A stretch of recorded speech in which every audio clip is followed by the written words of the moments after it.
Happy Banned Books Week to all who celebrate. Yes, you may have heard some scare quotes there. Some of these books are scary and earn reader caution, yet some people think that you'll be so happily scared by hearing that these books are banned that you will want to read them, support them automatically. About this trope, we have several questions. Aren't some books really horrible for some or most or all readers? If so, is this really a matter of whether these books should be banned? And if so, who should ban them from which kinds of readers and why?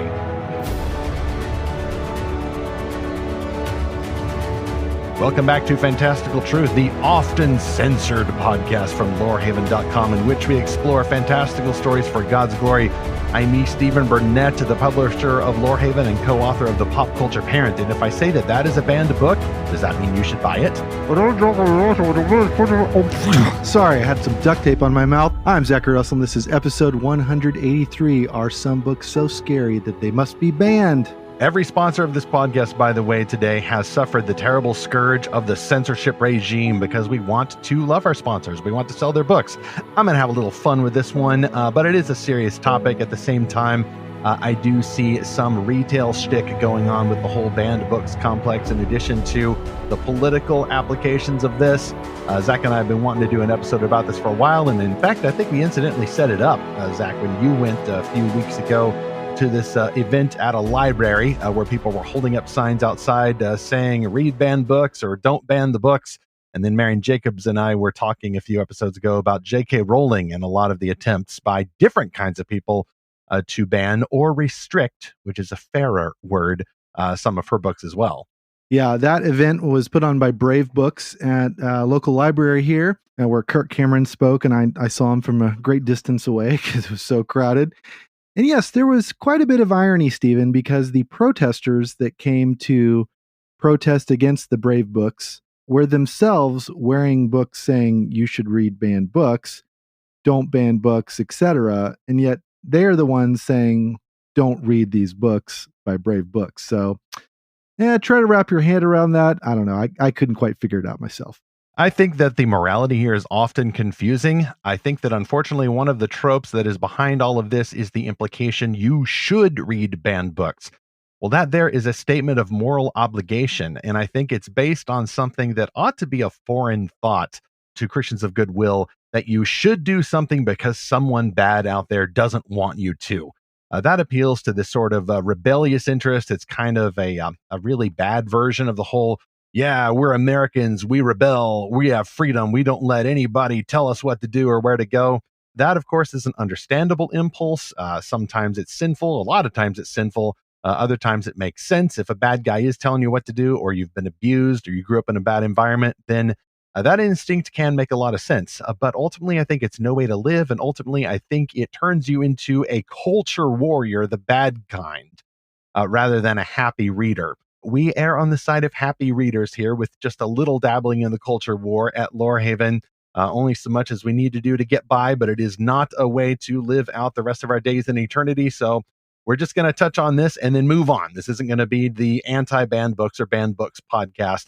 Getting ahead to the concession stand there, but first we must stop by a book that, for the sake of the sponsor, we'll just go ahead and say it's a banned book. The Mermaid's Tale from Enclave Publishing has been pre-banned by somebody you don't like, and therefore go out and buy dozens of copies of this new release from our top sponsor. Lachlan Adair has never fit in. The legs that she inherited as a result of her great-great-grandmother's curse make it impossible for her to belong under the sea. When her niece is also born without a tail, Lachlan is determined to save her from similar rejection by sending her to school in the only place in the undersea realm where legs are acceptable, the lost island of Atlantis. Enclave Escape presents The Mermaid's Tale, Chronicles of the Undersea Realm, Book 1, by L.E. Richmond, an exciting young adult adventure. Today on sale, October 10th, 2023, wherever great YA books are sold. It's also available as an audiobook on CD from Amazon.com, in digital format on Audible, Spotify, and through libraries everywhere. You can get more information in our show notes for episode 183, or see all the info about all of our sponsors at lorehaven.com/podcast sponsors.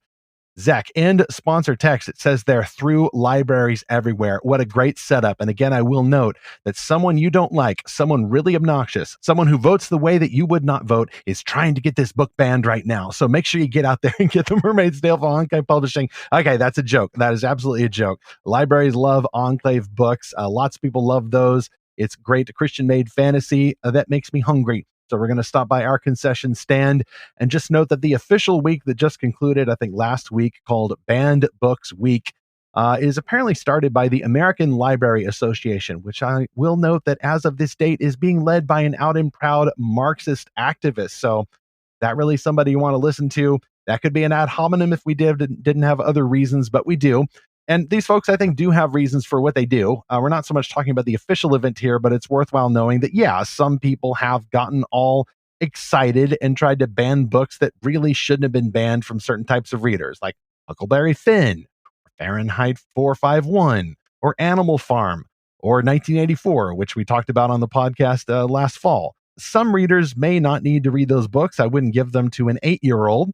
But some readers do. And I think those books do belong in public libraries. So that is a reasonable thing to say, hey, some people have tried to ban these books. Isn't this kind of funny? This is a great idea to promote reading, make you feel like you're kind of a little bit of a rebel in a black leather jacket riding around on a motorcycle while you're reading banned books. I get it from a marketing standpoint, and I get it from a public advocacy standpoint.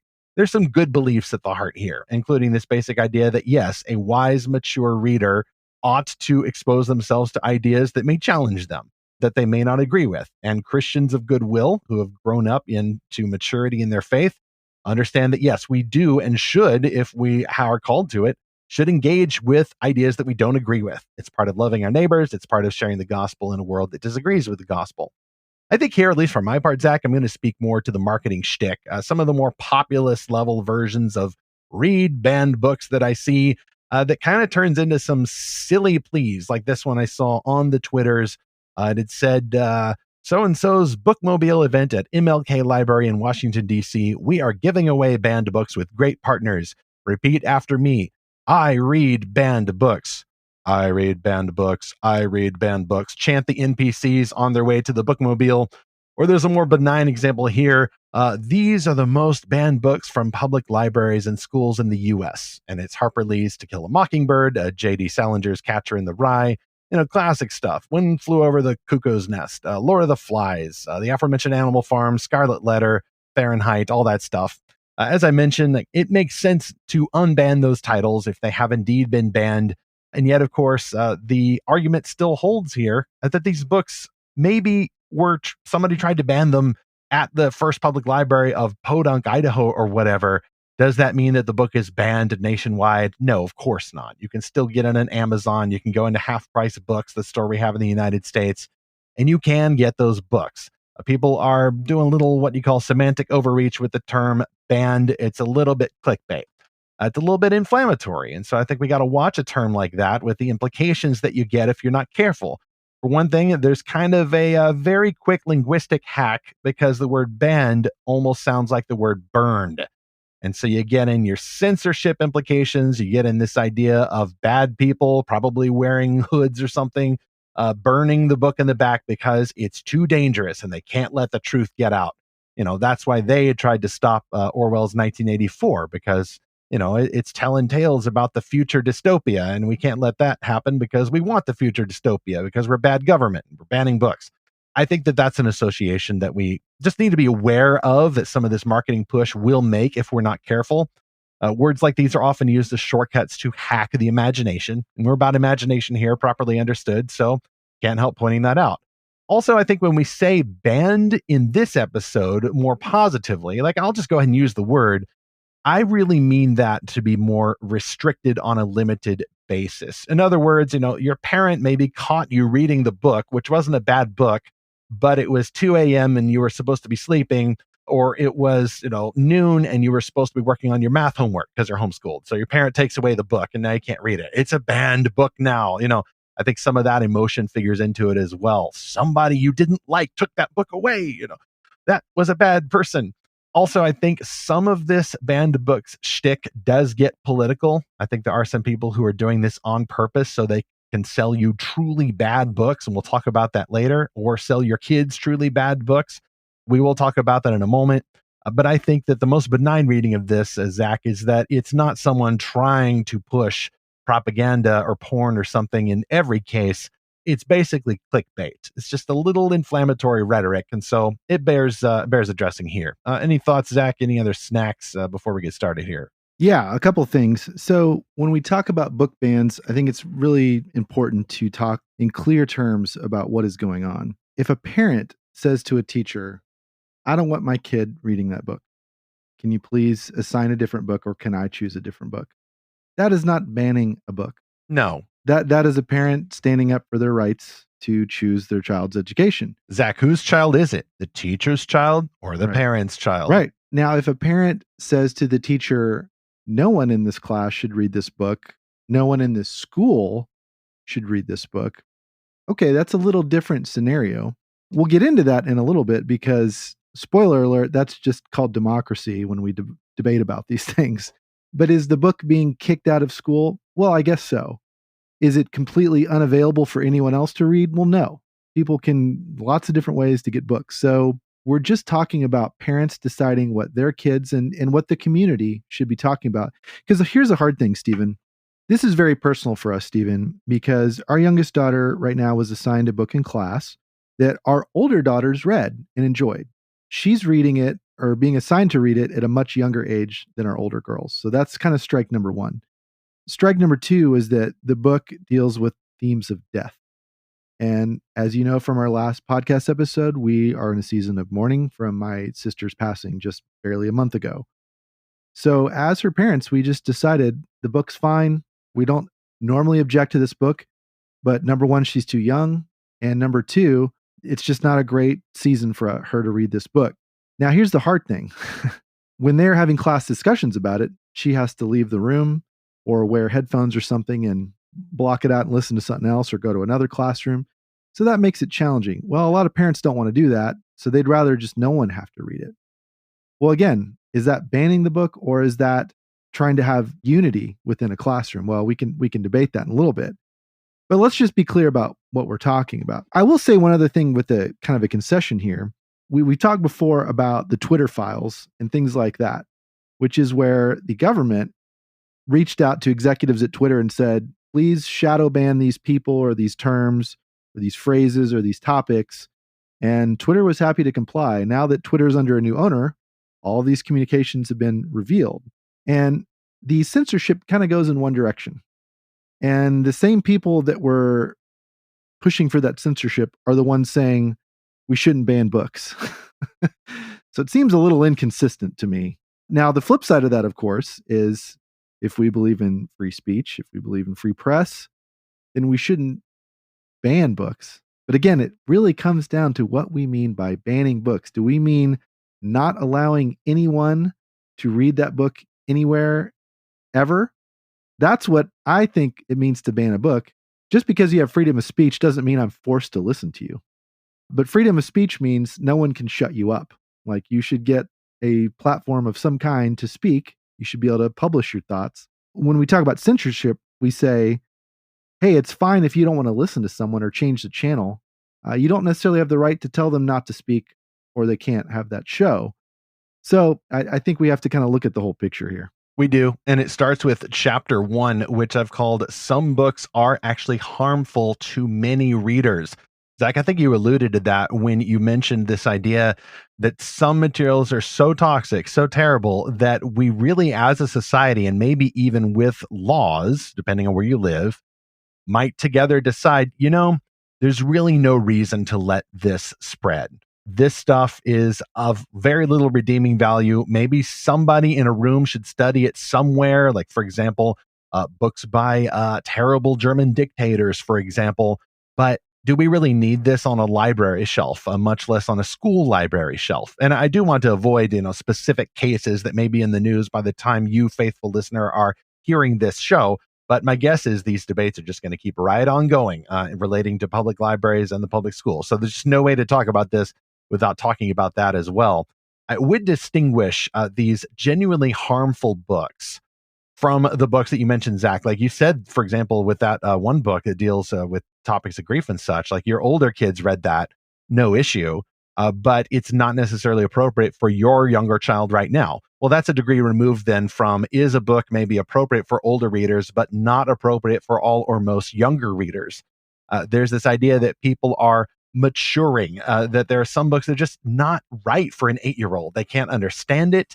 It may have some challenging content in there, yes, but maybe they get older and they can understand it. Some people would describe certain books of the Bible that way. Song of Solomon, for example. An 8-year-old shouldn't be reading that, which is why it's always pretty funny when you get a children's Bible, with little precious moments characters on the front. And then you open up the Song of Solomon and we're talking about climbing up and grabbing hold of fruit trees, like the older readers go, and if you're a teenager who's a Christian, you read that and you go, and you're being kind of silly and inappropriate. It's appropriate for older readers who get to that point in their lives, but not for younger readers. But what about books then that don't just describe some sin, or books of the Bible that describe acts that are meant to shock us into repentance? What about books that are actually promoting evil as if it's good? Well, that's what we're talking about more. But back real quick to the biblical basis, which I think a lot of our listeners may have in the back of their minds, maybe because they grew up in a sheltered type of Christian environment or family. Maybe your private school overdid it with the censorship, or you feel like they did. And now you get a hold of the Bible, I think rightfully so, and you realize that there are very hard truths in there that a lot of people call harmful, but that are not harmful. For example, the whole concept of God's law. God's law is intended to be scary. It is intended to spook us, to frighten us. As we look at ourselves, as we look at our world, as we look at the rebellion that is in our hearts, as we look at our own deadness in transgressions and sins. People may say that's harmful. No one should ever read that. And, some edgelord atheists may open to a random page of the Bible and read about some act of killing and say, you want to give this to 6-year-olds? Well, who's the book banner now? No Christian ultimately, consistently believes in ignoring evil, in blocking anyone from reading any descriptions of sin. I mean, on this podcast and at Lorehaven, we will talk about books even this month because it's spooky season that have some dark content in them. So you can't pin this one back on us and say that we're trying to censor this content, anything that even mentions sin or racism or the Nazis or anything like that. I mean, literally right now we're doing a book quest in the Lorehaven Guild called Koenig's Fire. Some people may want to ban that book. We had a commentator we read at the end of last week's episode, but others recognize that there is a place for this content for mature believers. So it's a stereotype to pin this back on Christians as if we are the book banners. We oppose, the consistent discerning Christian opposes that kind of sentimentalism. But we should also oppose the sentimental idea that you should read banned books as if books are not harmful. Books are great. Books have great potential for accomplishing good. It's logical then to assume that a book with such potential could also be turned around toward evil, toward actual harm. You can't just be an activist and say, well, the book shows reality, therefore everybody should read it. It's like, no, that's absurd. That's sentimental. The book may be exploring some historical reality that maybe you need to talk about to young children, but you don't necessarily need to give an extremely accurate or detailed account of what happened in a concentration camp to a young children. That's what we do in our book quests. We say this is appropriate for readers age X and up. We do want to fence the book quest a little bit, make it clear for whom this book is intended. I want to go to something you've said about harmful books, because I think this is part of the debate too, right? Can a book be harmful? Well, harm in what sense? Okay. So it's not going to physically harm you unless someone throws it at you. It could have some really bad ideas. It could have shocking content. It could have images you don't want in your mind. It could instruct you to do sinful behaviors.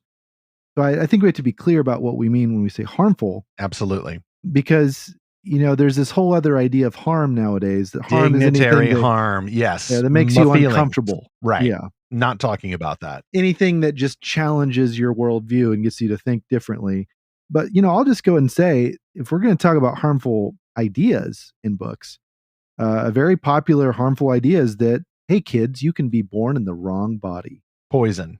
And Abject if you take poison. these drugs or do these surgeries, you'll be free, you'll be happy, All your troubles will go away. Oh, and parents, if you don't do this, your kid's going to die.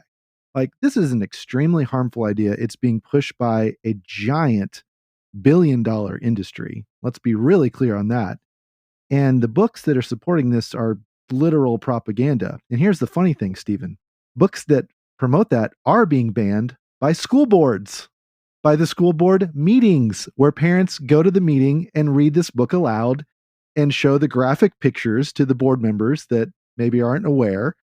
And parents are getting thrown out of board meetings for reading the books that their children are having to read in class. So let's talk about another irony there. These school boards, and I've linked to one below, but you can quickly find videos of this, of parents saying, hey, why is my kid having to read this book? And they start reading from it. And the board president slams their gavel and says, oh, you're out of order. You can't read that in here. And they're like, I can't read that in here. Why is my 13-year-old having to read this, or my 10-year-old? There are certain magazines, I'll say, a kid cannot buy at the local Quickie Mart or whatever, or at the bookstore. So what is the reason why people want these books in classrooms? Like, what's the whole point of it? If you really dig into not just this subset of books, but other books that not only make people uncomfortable, but make them, because again, there's a difference between a book that makes you uncomfortable and a book that teaches you terrible ideas. Okay. Here's another terrible idea.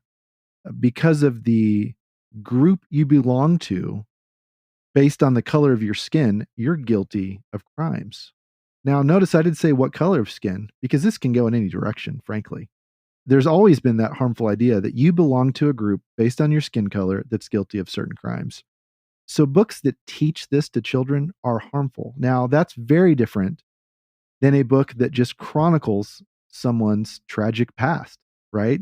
People experience all kinds of discrimination. They record those experiences in a book. You can read about them. That doesn't mean you're guilty for that. But the problem is a lot of these books are then used to say, oh, all of you are guilty for this person's tragic backstory. And a lot of this, when you dig into it, comes from this whole idea of the pedagogy of discomfort and social emotional learning. And the entire purpose of this curriculum, and this is not the podcast for that, but if you want to dig into SEL, the whole point of it is to make children, put children in psychological distress in order to then make them more open to certain types of activism. This is just brainwashing 101, frankly. This is the kind of stuff that went on in the Chinese Cultural Revolution. It's psychologically harmful to children to put these kind of ideas in their heads, to fill them with guilt, to fill them with shame, and to fill them with fear. And so when we say harmful, I think that's what we mean by harmful. Now, a book that's just broadens your horizons or whatever, that's not quite the same thing. I want to go back to a book you mentioned earlier, though, which is Fahrenheit 451. It is very interesting to me. I kind of want to dig into this more. Why was that book banned in different places? Because that book is actually predicting what's going on today, that we've got a world that's obsessed with virtual reality and, the whole digital avatar culture, and just listening to nonsense and noise and not reading, because actually a bigger problem today than 10, 20, 30 years ago is just the lack of interest in reading books, period. Because we've got the internet and social media. And Fahrenheit 451 pretty accurately predicted that, and that all books became contraband and all books had to be burned. But what happened first was that people lost interest in reading and they just didn't want books anymore. And so there was a societal shift, and then a totalitarian government took advantage of that. And boy, that does seem very familiar with internet culture today. But the reason in that book that books were contraband, all books were illegal to own, is because then the authorities lost control of society, which they were controlling through sort of the bread and circuses of the nonsense noise that you listen to in your headphones or the screens everywhere. And that's what the American Library Association thinks is happening somehow, that if we could just put these controversial books in kids' hands, they'll break free of the bonds of society. Well, what bonds are they talking about? They're often talking about the bonds of natural order. They're not even talking about some totalitarian government like in Fahrenheit 451. And so that's another thing I think that there's a category error, Stephen, that happens with these banned books weeks, is that people think we're living in that world of Ray Bradbury's story.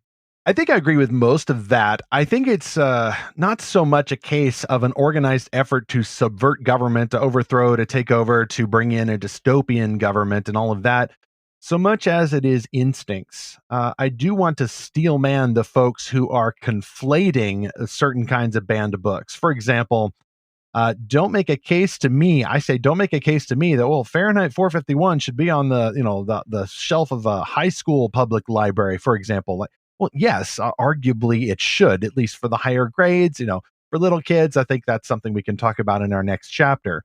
But that book is about beliefs and ideas and policy. And a lot of these books are about beliefs and ideas and policy. What, though, are the other books, the sexual books with illustrations of, detailed sex acts and sometimes ones that would be illegal according to our current law right now? And Zach, you also mentioned the other books that challenge identity or portray one group or another as inevitable offenders. What are those books doing? Those are about ideas and beliefs and policy, yes, but they're also about who you are as a person. These books are trying to explain to you, they're trying to reboot your self-conception, literally at the level of your skin, your body, your organs. Like, it intends to challenge your entire self-perception, to ask deeply religious questions, and to subvert any ideas that have been often called traditional or, shared by parents. Like, these books, I say, are attacking, using Christianese here, the imago Dei, the image of God, which is not just a Christian idea, but it is an idea common to all of the world's major religions and shared up until fairly recently by even secular society. This I do call a deeply harmful religious movement, and actively harmful, because I used the word poison earlier. These are poisonous. These books are pornographic, and they are encouraging perversion. And I will give a hot take here. I do think that these books should be banned. Banned. Like, I would pass at least state laws if I could to say, do not use these books in schools for any grade. Do not print these books. Do not sell these books. I actually do think these should be banned. And I welcome correspondence about that idea. That is my opening bid. Ban these books just like you would like terrible anti-Semitic works or Mein Kampf or any of those things that are just proven to have no redeeming value whatsoever. Now, I don't mean you can't study them, check them out from the restricted section, and talk about these ideas so you can figure out what went wrong. But I do want these books off the shelves, just like I would want, how to build a nuclear bomb in 1,578 easy steps, how to build a radioactive bomb. What redeeming value is that for that book? What can you possibly do for that to improve the world? Nothing. And I think that these books are a lot of the banned books that people are kind of holding in reserve.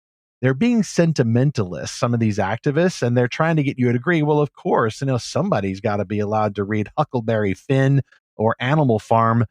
But then there's a bait and switch attempt here. Well, if they get to read Huckleberry Finn and Animal Farm, then you ought to be able to read this book over here, about the man and the boy and what they did at night. Like, disgusting. No, and I don't want to just do, another attempt at a viral video here, because I'm not the one going to the school board reading these books out loud and, outraging people and getting myself thrown out. I think sometimes for good reasons, by the way. I basically would support attempts like that just to raise awareness.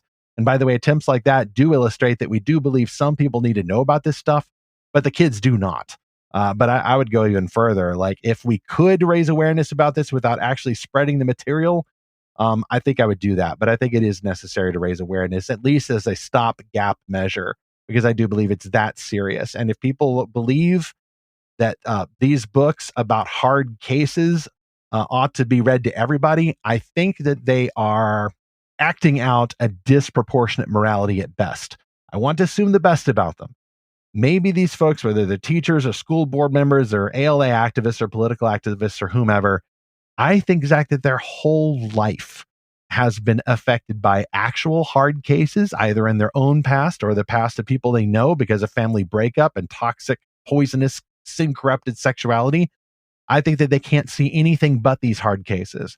But there is a principle in jurisprudence called hard cases make for bad law. In this case, we got some very bad laws that people are trying to do according to their own positive motives. They're trying to deal with the hard cases. If you give the best reading for it, they're desperate. They want to do something about people who've been abused and need to know about these stories. And they feel like people are in these legalistic environments that won't let them be sexually free or free with their own identities. And so they need to normalize this with books. I call that behavior actually abnormal. And at the absolute worst, I would say that it almost reminds me of the person who's been abused, who then becomes himself an abuser in order to make it normal for himself. The cycle continues. I view this as just a variant of that at the literary level, and I think it does need to be stopped. And that's probably the hardest core I'm going to be in this episode before we go back to some more questionable books that I don't think should be banned for everybody.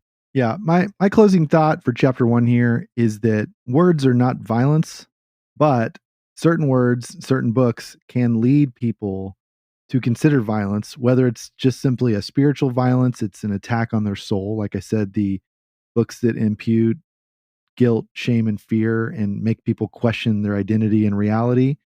And by the way, I'm talking mainly about books that children have to read in school. I'm not necessarily talking about books in the bookstore that adults can choose to read. I'm talking about the books that kids are told to read for class. So yeah, I think we have to safeguard children. The other side of this though, Stephen, and I don't exactly know how to solve this, but we are in the age of the internet where so many things are available.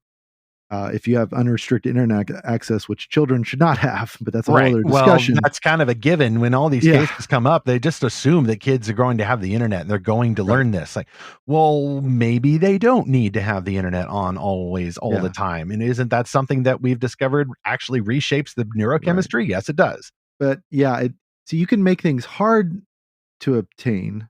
You can make things not required or just not available in schools for children. Maybe you can have an age ranking system in public libraries. I'm not exactly sure what the solutions are. You're not going to be able to eliminate every harmful idea. It's really just about how do you limit access to these things to people that could be harmed by them because they are developing. So I think that's what we're talking about. But ultimately, when it comes to harmful ideas, sunlight is the best disinfectant, in my opinion. And so in that school board meeting where that parent read the very sexually graphic book to the board members and they, cut the parent off and said, you can't read that in here. Well, that exactly makes the point that once you air these things out, you see, okay, this is a bad idea. Children should not be exposed to this. Now, is the correct process to air that out in front of children? Well, no. Children don't need to be involved in every debate that adults have about what's appropriate or harmful or whatever. Just like we don't show our kids everything happening in the news, right? We don't talk about every horrible tragedy happening around the world. So there's a limit to this. And, we have to be aware ultimately that we're in a spiritual war. The way that the demonic world comes after us is through ideas, through words. Like in the Screw Tape Letters, you can kind of imagine these demons putting thoughts into people's minds, or whether it's through kind of the world system or just our own sinful nature and how we develop these bad ideas into programs and all kinds of things, mass media. But we are at a war with ideas. And so our words violence, well, no, a book is not violence, but there is a kind of violence to bad ideas. Bad ideas can harm you in different ways. Exactly. It's not a matter of us disagreeing that words never cause violence. People simply disagree on which kinds of words cause which kinds of violence. Some people think specifically about, getting beat up in the street, and that's violence. Well, I would broaden the definition to violence against one's own self. Violence with consent against oneself is still a violent thing. And particularly when you get the parents involved in some of these discussions, if there are some parents who think that their kids ought to be able to read these things and that all kids ought to be able to read these things, or more likely, there are simply grown-ups who are in institutions who are trying to make these decisions on behalf of other kids, I would then point to a secular term called parentification. That's not a Bible term. It's just a secular term. It's where parents, probably because they are immature themselves and maybe had some neglect or even abuse going on in their own past, Again, it's kind of on that same spectrum. They seem to think that their kids don't deserve the opportunities that they were denied. So you may as well just go ahead and expose them early on to the same ideas that maybe you wish you were exposed to early on, but only in a safe and healthy way, right? Like, no, not necessarily. Kids don't need to read Song of Solomon, even though it's in the Bible, and they certainly don't need to read these sexually poisonous materials. And frankly, just based on the rot gut going on with the nation's fastest growing religion, sexualityism, I call it, I don't really think that anybody needs to be exposed to this stuff, much less required to read that in a public school. Well, we also need to go to the next few chapters here, talking about the less hard cases. But first, let's stop by our second sponsor. Brian Timothy Mitchell is back. And once again, his book has been terribly banned. A despicable, vile individual from your past doesn't want you to read this book. This is one of the top 10 books that they don't want you to read.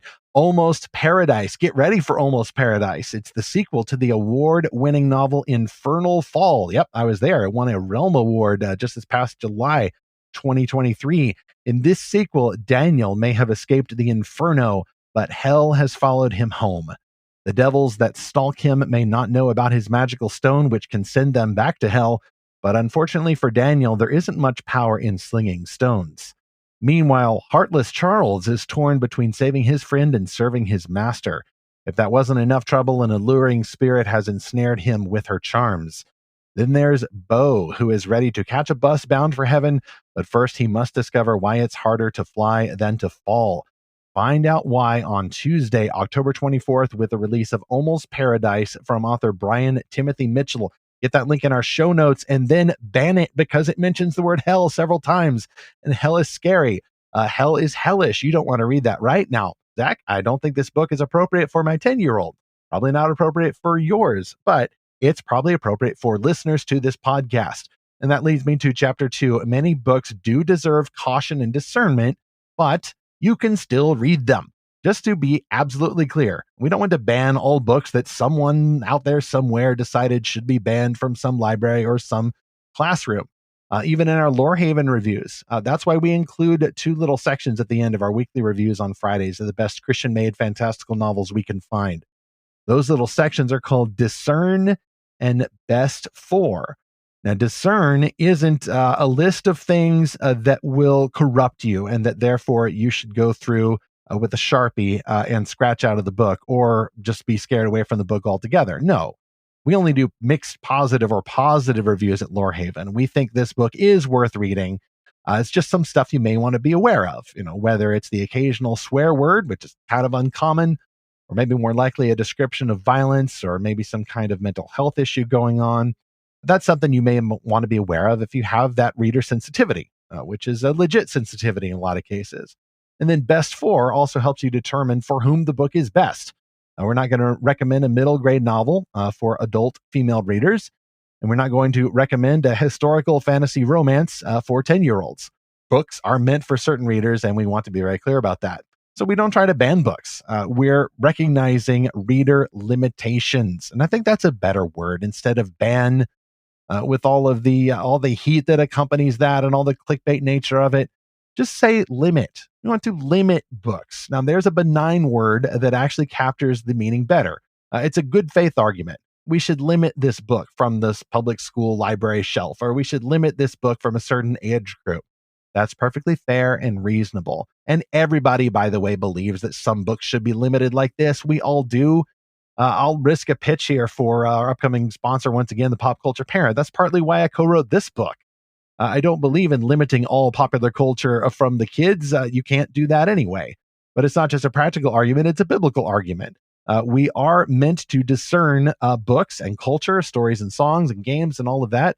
We are meant to discern these things in a fallen world that still reflects the fingerprints of God, even if they're really, really smudged in a lot of people, all people actually. And yet I saw that some Christian discernment material, Zach, would occasionally stray into this notion that if your 8-year-old can't read it, then why should anybody read it, really? I mean, it's not clean. If it's not safe for your 8-year-old or your 6-year-old, then it's not safe for your 16-year-old or your 26-year-old. And that's the wrong kind of sentimentality. That's not biblical discernment. It's an imposter. And a lot of resources weren't teaching according to that principle. They didn't get in that idea that, okay, maybe the little kid can't read it, but maybe as your kid gets older, he or she can read it. Here's how you train your kid to go along with that developmental stage, teaching them how to be mature and maybe to outgrow some sensitivity levels. Little kids shouldn't use matches, but older kids may need to learn to use them. In fact, you almost certainly need to learn to use them. So it is with books. Burning puns aside here, but that means that we do need trust in the trainers. Parents are not trusting the public school teachers to make these discernments. Then it makes sense there's going to be some disputes. And I'm sure that some teachers see some hard cases among parents who are letting their kids do all kinds of nonsense, and they overreact or react, and you just got a lot of understandable disputes between them. And then Christians, readers, and fans, as we'll see in the next section, they look in and they can't help making the comparison to their own life stories, but really we're dealing here with very different situations. Yeah, I'm in several Christian reader groups, Stephen, and oftentimes there are these discussions that happen about certain elements in a Christian authored book. So let's talk about that for a minute. We've talked about sort of the secular books that get all the attention, but within a lot of Christian books, there's a lot of debates about should this element be there or not. And sometimes the conversation, as you said, goes from, I don't want my kid reading that book, to no one at any age should read this book, and everyone should give it 1-star reviews on Goodreads and cancel the author from public life. And of course, that's going a little too far. I do think, though, that we have to be aware as Christians, we are naturally evangelists, right? We are out there sharing the gospel, but also God's word. Like Jesus said, and teach them to obey everything I've commanded, right? At the end of the Great Commission, not just preach the gospel, the good news, disciple people, make disciples. We all have that instinct as believers. If we love the Lord and if we love his word, we are always trying to teach one another and keep each other close to the Lord, and it can iron sharpens iron. Now, where this gets fuzzy is that works best in a local church, in person, where you know people. Exactly. It's about that trust, as I mentioned, Yeah. people that you know and trust who actually are looking out for your child and maybe understand your child a little bit, even though you, as the parent, at least generally, will understand your child best of all. Yeah. So I'm very open-minded to what my friends in church, my small group, people I know and trust, their opinions about things. Random people on the internet who don't know me, I'm sorry. I'm probably not going to take your opinion to the bank about what book I should or should not read. But let's talk about why these books upset us as Christians, okay? It's kind of 3 categories I've listed out. 1 is conflict, 2 is immorality, 3 is idolatry. Let's talk about conflict in books. As Christians, we don't like conflict. We're trying to seek peace between people.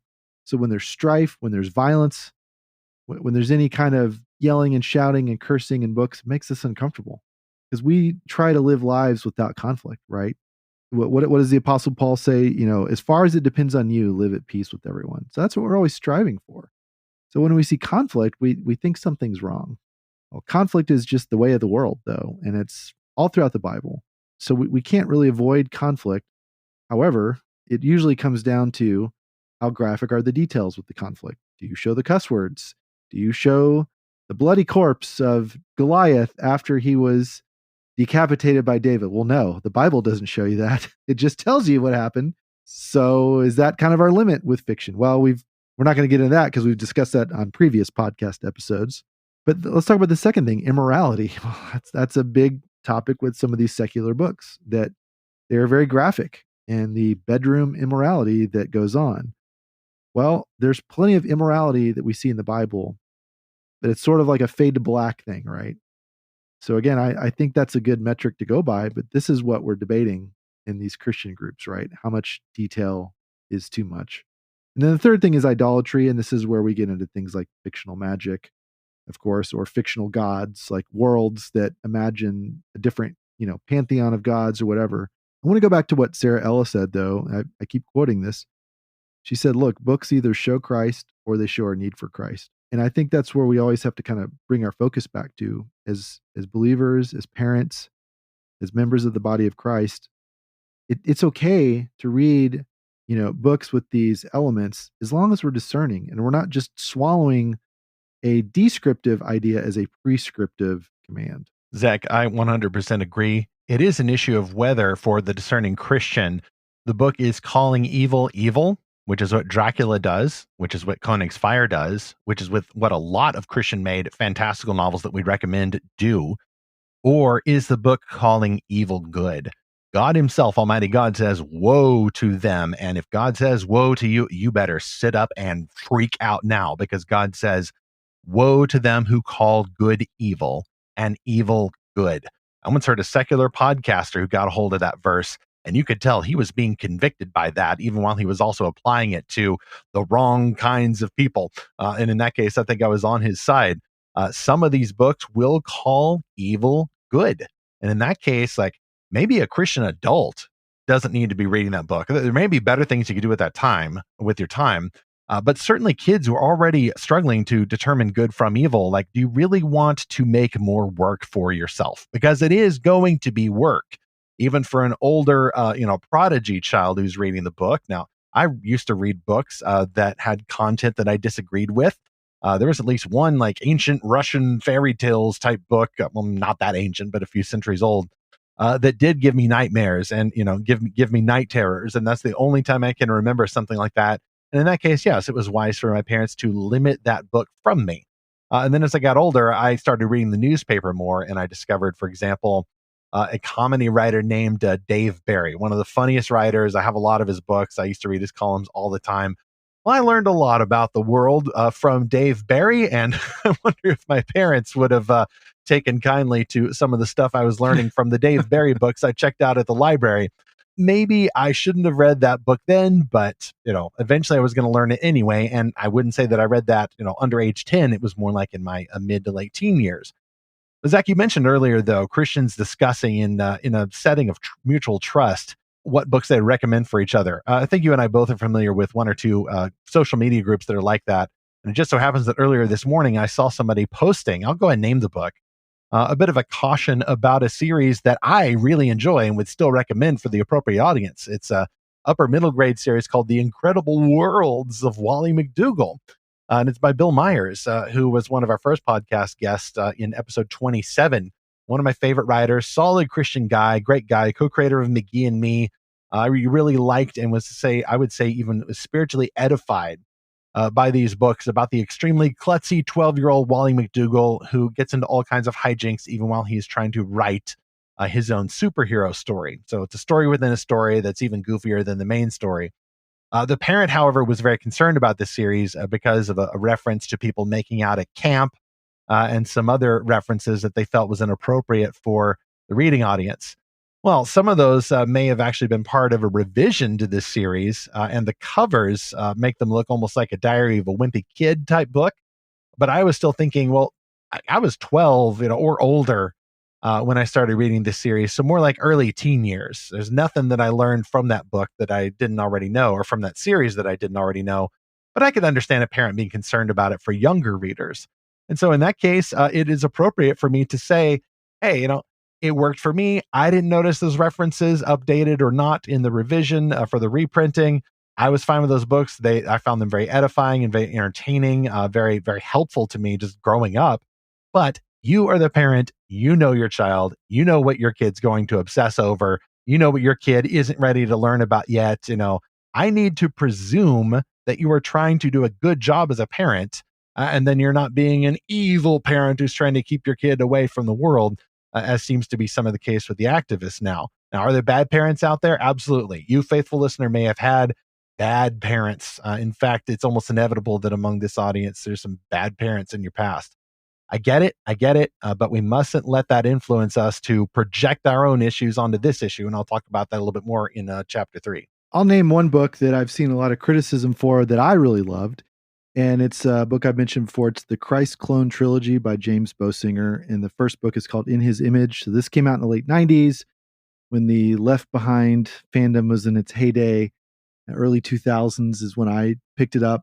There's some reviews on it that say it's blasphemous because, spoiler alert, the book is about making a clone of Jesus from the Shroud of Turin from these living cells that they find there. Your scientists were so concerned about whether or not they could, they didn't stop to ask about whether or not they should. Right. Ultimate scenario there, yes. Yeah. So some very sensitive Christians immediately hated this book for that premise. I think it's what inspired maybe later editions of this book to come with sort of a disclaimer at the beginning from the author.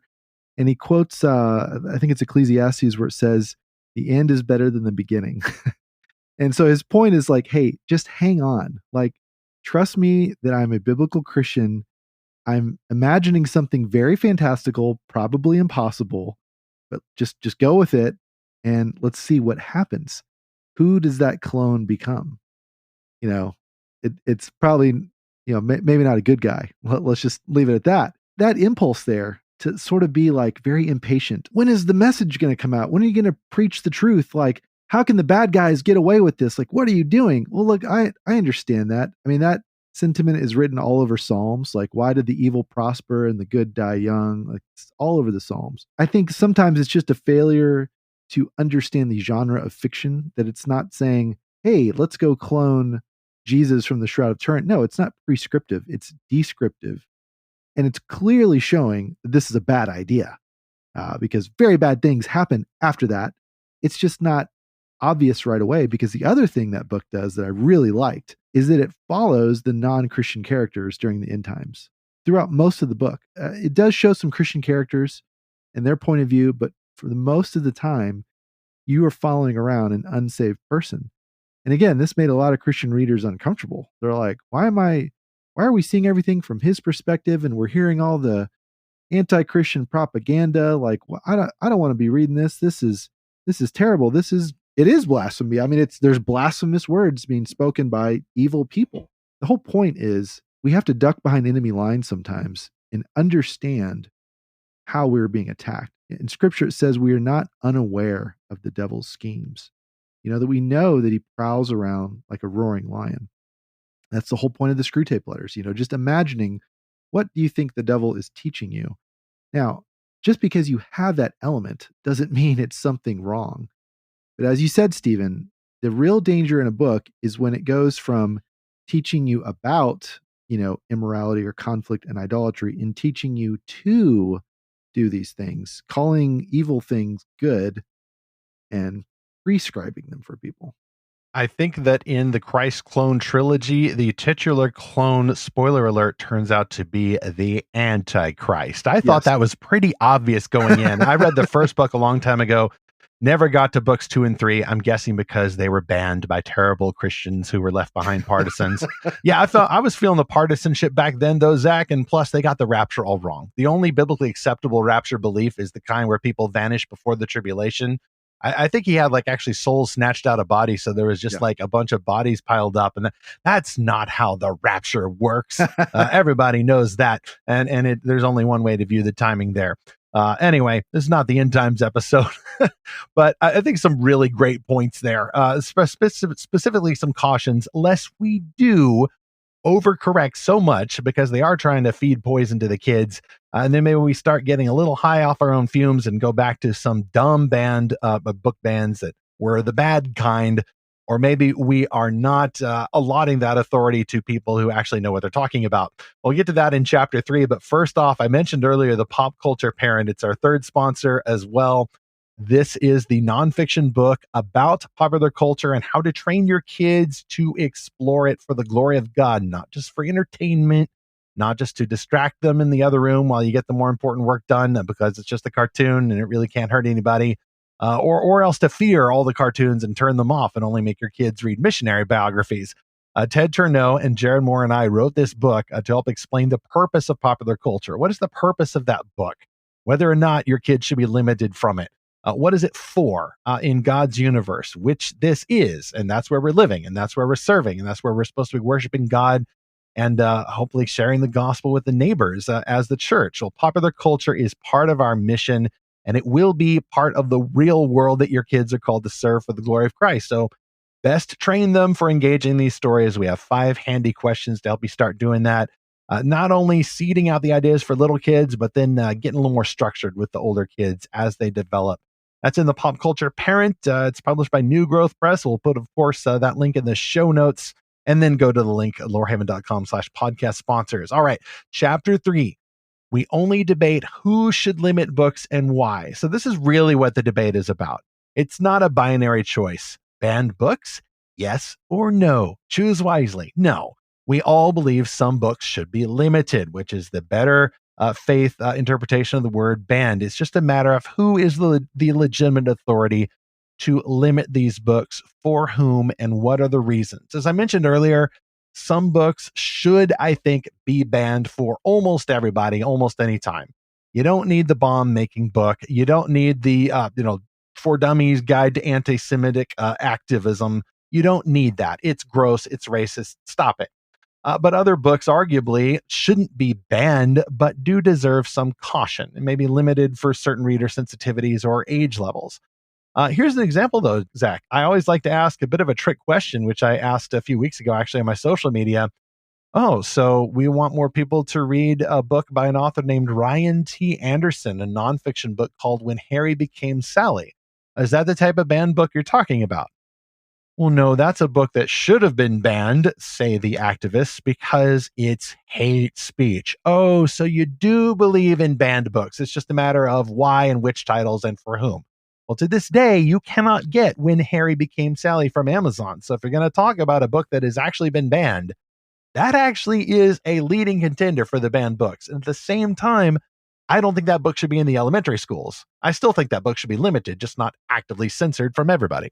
Yeah, and what people pointed out at the time was that while you couldn't buy that book on Amazon, in fact, I bought it, but had to buy it directly from the publisher.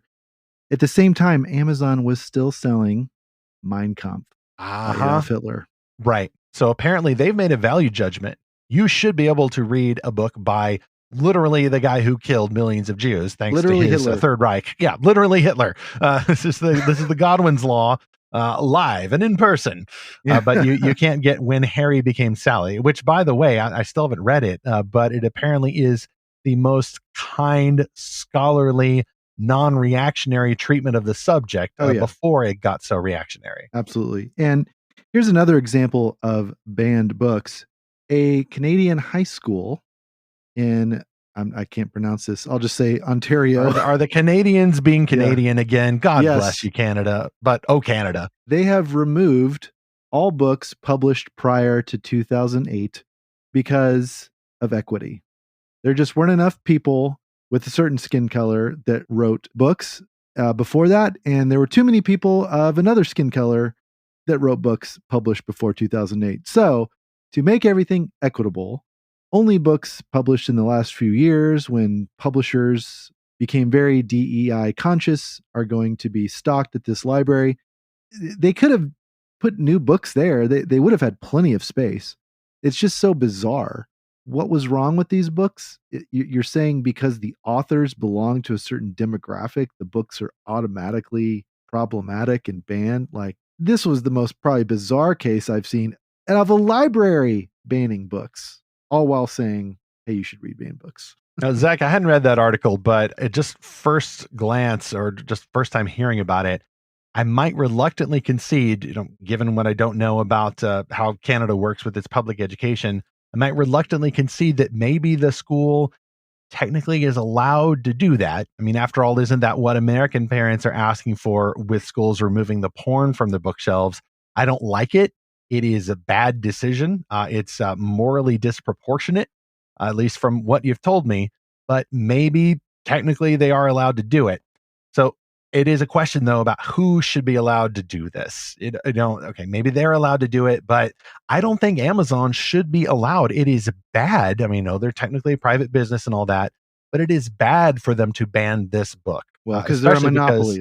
Exactly. It is a monopoly, honestly. and there's actually a suit going on right now about Amazon. And I'm guessing everybody here has shopped at Amazon and/or is getting credits from Amazon for recommending books, and Lorehaven is no exception. Full disclosure, but they do kind of own all the things. And shop local this holiday season if you can. But sometimes Amazon is just the best place to get stuff, unless of course it is the nonfiction book When Harry Became Sally by Ryan T. Anderson. Not a sponsor of the show. My argument here is that some people may have technically the legal right to make these choices for what books to limit and why, but they lack the moral proportion to choose wisely. For example, a lot of the crusaders against this Anderson book, I am pretty sure they told a whole heaping pile of lies to Amazon and using the back channels to their employees and their activists about what was actually in this book and what kinds of supposed harm this book would cause. Yeah, there was no illegal content in this book. There was Illegal no, in there. There's nothing immoral from all that I could tell. And a lot of the activism we're seeing now, a lot of the disputes, people are treating Christian and or conservative parents as villains. yes, Those moral priorities are disordered, and I will go a little further there. I alluded to this earlier, but this is me trying maybe to steel man, maybe risking what Lewis called bulverism. So I want to be careful with this. I first debunk the ideas before I start talking about someone's tragic backstory. But I think, Zach, there's a lot of people out there with tragic backstories, a lot of people who've had family trauma or are surrounded by family trauma, and maybe they feel like they want to be a hero and help those people. There's so much family breakup and division and disorder that I think it's a case of people using hard cases to make bad law effectively. The teachers, the activists, whatever, like they seem unable to imagine a scenario where a healthy Christian or culturally conservative family could want to limit these books for a good reason. To these activists, like everybody's kids needs to read this book because everybody's kids are going through what I went through or what my friends went through. And I found these kinds of books healthy, or I think I would have found these kinds of books healthy to normalize my experience. So therefore, everybody should read the book. Well, I'm going to come in and say I don't think anybody should read the book because I think that reading that book and normalizing the behavior is at best an evasion, a suppression of the real harm that that person suffered. And at worst, it is perpetuating more of the same cycle of abuse, cycle of dysfunction, attacking your very body, attacking your very self-conception as an image bearer of God. I really don't see any way to compromise on this one other than one side has to win. Neither can live while the other survives. So real quick, though, I do want to apply this specifically to our audience before we start drawing to a close here. I think that when some Christians, many Christians, because we're supposed to be empathetic, we're supposed to be kind and caring and compassionate and understand that there's a lot of hurting, wounded people out there. I think that many Christians, and that goes double if you're a more creative Christian who likes to read a lot, or maybe you like to write your own fantasy stories and such. I think that we are vulnerable to emotional bribes from these activists. And here's what I mean. If I think that the best way for kids or grown-ups or whomever to recover from abuse is to have that experience in some way normalized, then I'm going to come along and I'm going to hack other people's empathy. And by hack, I mean, like a life hack. I think that I can come along and say, you know what, Christians or conservatives, like people from sheltered backgrounds, like you and I are not so different. You too have had mean people come along and try to keep you from reading good books. You, Christian or conservative, have also suffered legalism. And so here's the Faustian bargain. I'm going to make you feel like you're fighting legalism, like the kind you grew up with. If you participate in banned books week, or you say that everybody should read banned books. And in return, here's the deal though, you gotta let me get these books through to the kids, even if they're poisonous, even if they have sexual artwork and explicit descriptions that children aren't ready for or no one should be buying into. That's the bargain. And I think that it gets done under the cover of, well, we don't want to keep teenagers from reading Huck Finn or Fahrenheit 451, but watch the switch. Watch the little magic act, little sleight of hand there. And by the way, I think it's really about the bigger issue of the emotional bribe. Don't take the emotional bribe. Don't let that person influence your emotions without having rightfully earned it. The banned books issue, wherever it pops up, isn't about your personal backstory. It's not about my personal backstory. It's not about how my parents wouldn't let me read Harry Potter when it was actually a good book. It's not about my parents doing anything. These are different issues, different people's parents, different people's stories, other issues of authority, and who should be banning the books and why, or limiting the books and why. Yeah, I think we have to watch out for another narrative that comes with these banned book campaigns, which is the statement that, oh, people that want to get rid of these books are just trying to protect their own power and their cultural hegemony. Oh, that's a part too. That's an attempted hack for people who have suffered under abuse of power and are acting like all power is bad power. Well, and it's a powerful statement to make there. And as you said at the beginning, the head of the American Library Association is a literal, out and proud Marxist. And this is the Marxist way of sowing societal discord. They're saying, oh, if you belong to this group, this other group over here hates you. So you better not do anything they want. They don't have any good ideas. They're terrible. You're the good guys. You're the victims. They're the evil oppressors. That's just a very divisive approach to all of this. I just looked at the ALA's website, Stephen, and if you look through their top 10 most banned books, almost every single one of them, it's for sexual content. Always ask, what are the books that Right. they're complaining about being banned? Is there something similar? Is there a shared characteristic? What's going on? Why is this only ever going one way? Hey, Zach, is Ryan T. Anderson's When Harry Became Sally on there? Nope. Okay, what about any other culturally conservative book? The Bible's not there. Okay, well, the Bible's not there. Hey, the Bible gets banned a lot, you guys. Right.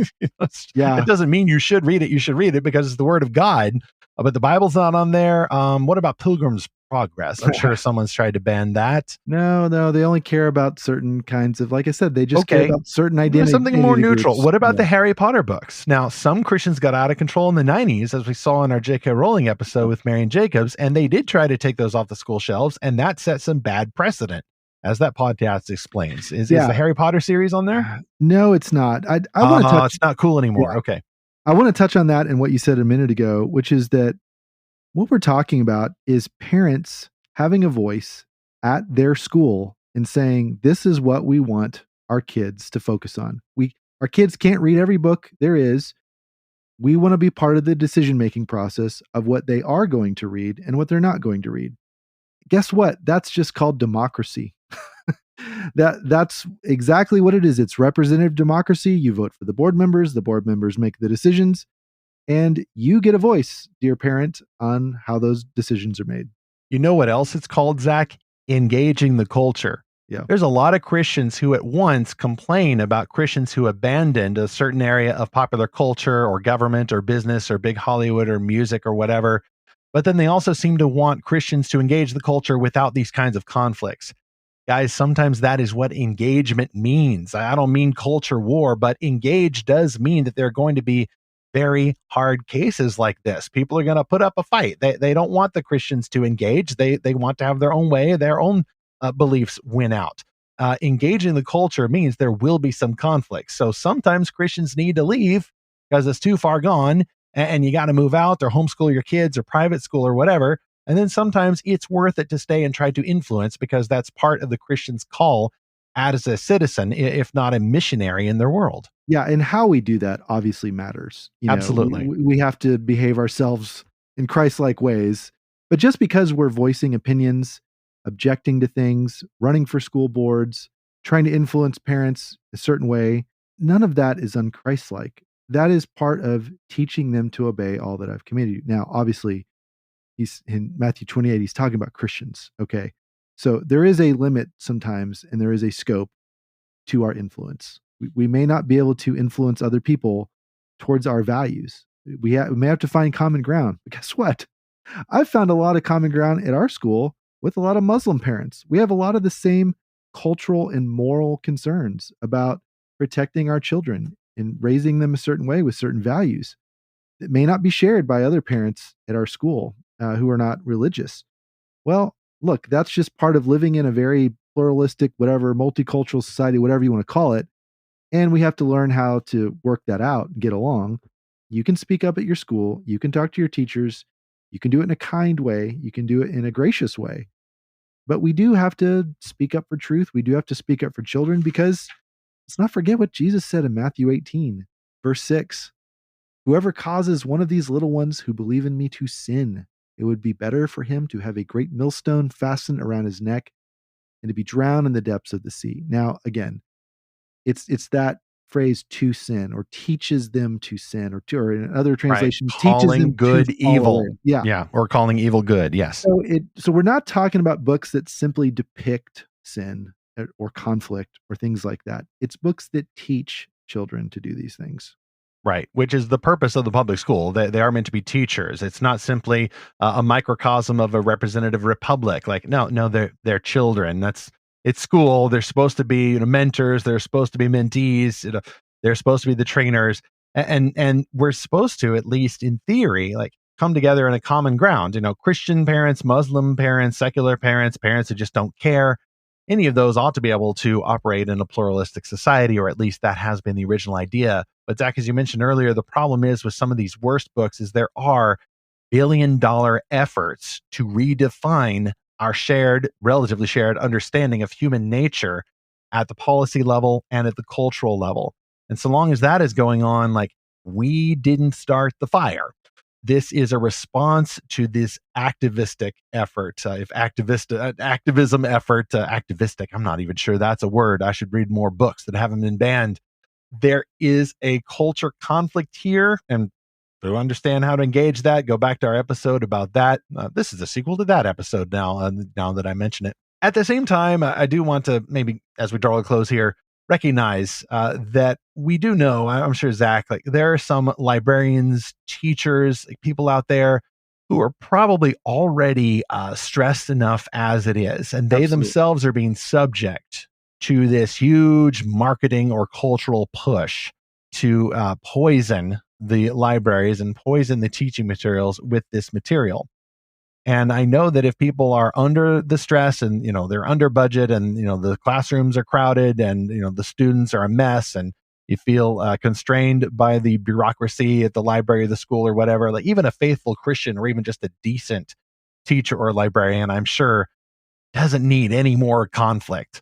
Zach, you mentioned in the episode where you went to the library, I think somebody looking kind of harried at all the people who are packing into this library. And even then I was asking, okay, isn't this a little bit of a grift? All due respect to a publisher or Kirk Cameron or whomever, but there's going to be some grifting here. And by grifting, we mean, people trying to sell you a culture war. They're selling you weapons to fight this, and they're kind of mercenaries. Well, yes, this does happen.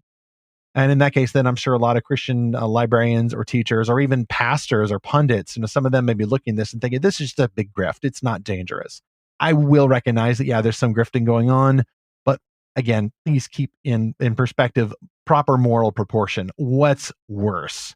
The grift in which people on this side of the right-wing culture war are trying to sell you stuff, even if they don't believe in it themselves, or the abject sexualityist poison that can get into books. I think the poison is the worst element, although, if you're so called, you should be combating both. I don't like grift from people who don't believe in this, and I certainly don't like the poison for kids. But I think the application here is don't go after all the librarians and all the teachers any more than some of them go after all the parents. Like, there are good people at schools, good people. Yeah. Practice good faith, practice culture, just war. Don't fire on a friendly, and certainly don't fire on a civilian. That's a war crime in the culture war. Don't do it. Be careful. Don't act like everybody is part of this terrible $1 million or $1 billion cabal.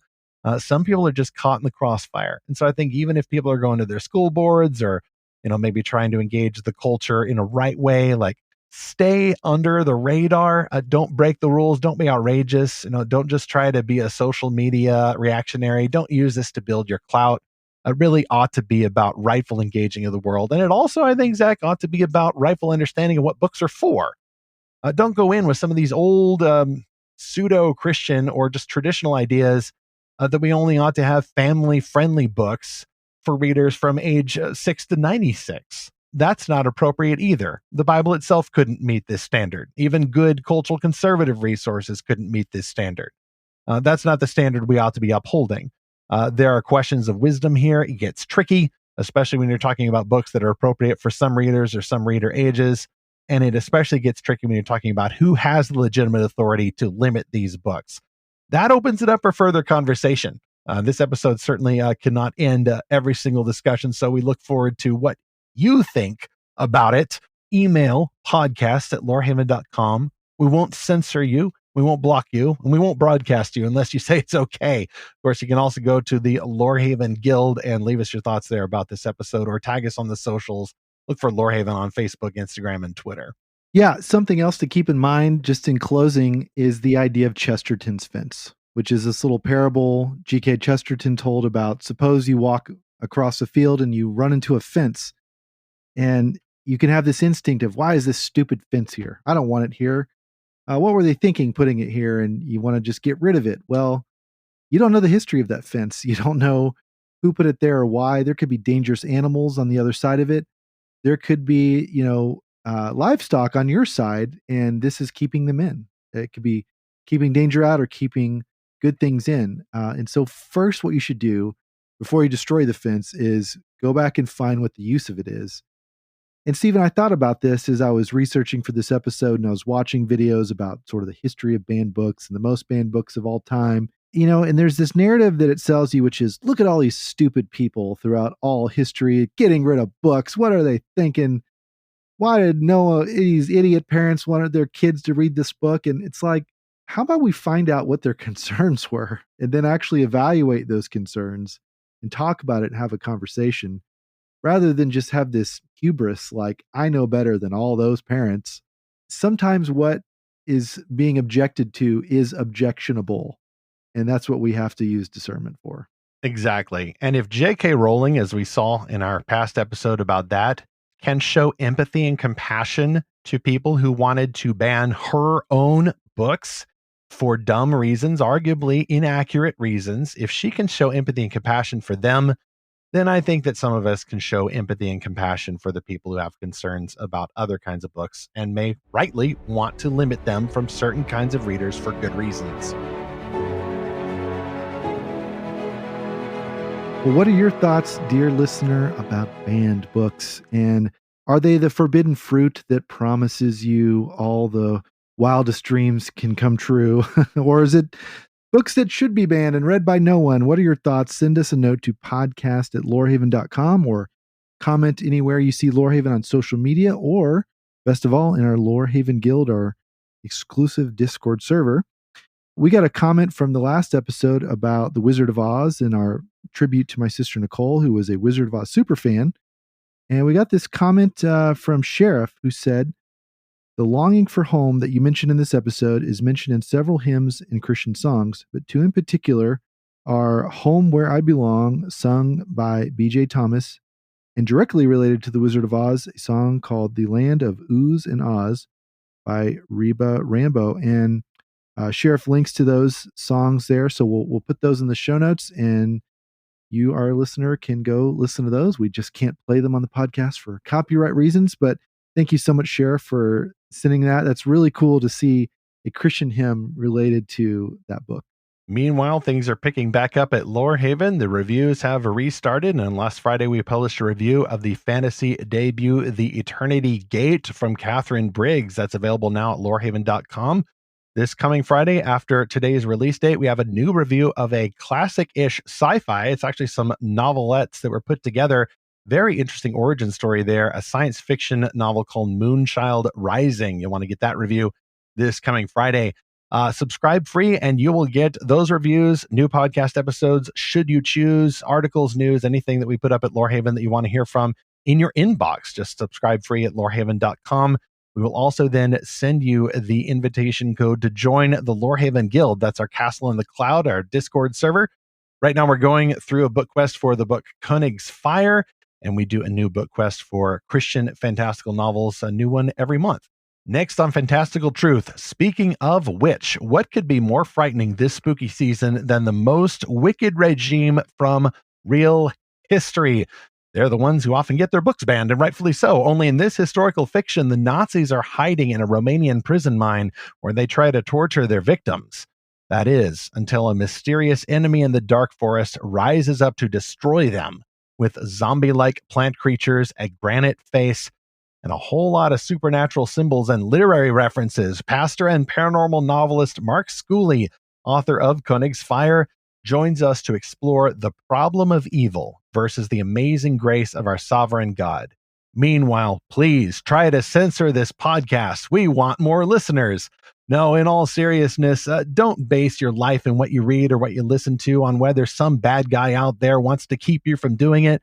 That's not a good reason to enjoy stuff.